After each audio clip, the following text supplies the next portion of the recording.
Ritz McLeish was attacked this morning by an unknown gang.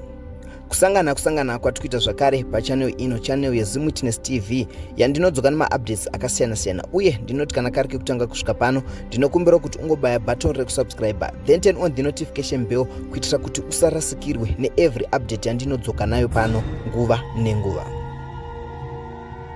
Socialite Ritz McLeish abuda iye muzuva ranhasi mangwanani achiti iye aatakwa nevanhu vanga vaine Honda Fit Red.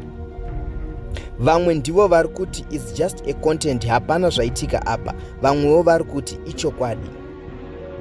Ritz ataura iye akati vanhu vamurova ava vanga vachiti uri kuzvinyanya, and ataura iye akati vataura kuti why uchisapota Scotland FC, unozvizivirepi zvebhora. But vamwewo ndo vari kuti musikana ari kutsvaga attention kumuridzi weScotland Scott Sakupwanya.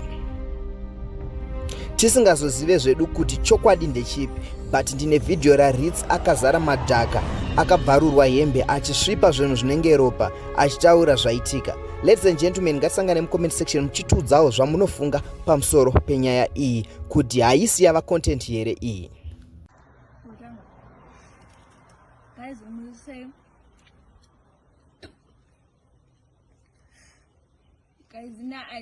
Ndasingazivi kuti zvandinotaura pasocial media munozvitora serious zvekuti munogona kunditumira vanhu kuti vauye vandirove. Ndamuka nhasi ndaenda kutuckshop, ndandine mumwe musikana anga angandiberekera mwana. Ndobva kwauya imwe mota yered akamira pamberi pedu. Ndobva vaburuka vakatanga kundirova nemahosepipe vachindikava vachindichika.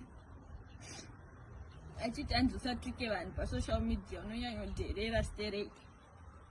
Handiti kukurovera futi kuti unosapota Scotland. Unosapota Scotland unozive ine zvebhora iwewe kuti unosapota Scotland.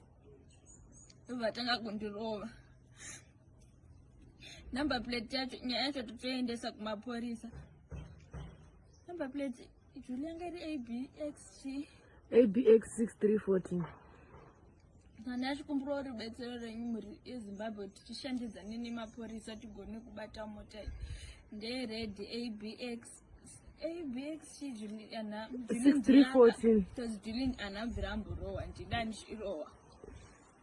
Guys, ini ndakataura kuti zvinhu zvandinoita pasocial media hazvisi zvinhu zvamunofanira kutora muhana zvokuti munogona kunditreka kwandinogara motumira vanhu kuti vauye vandirove.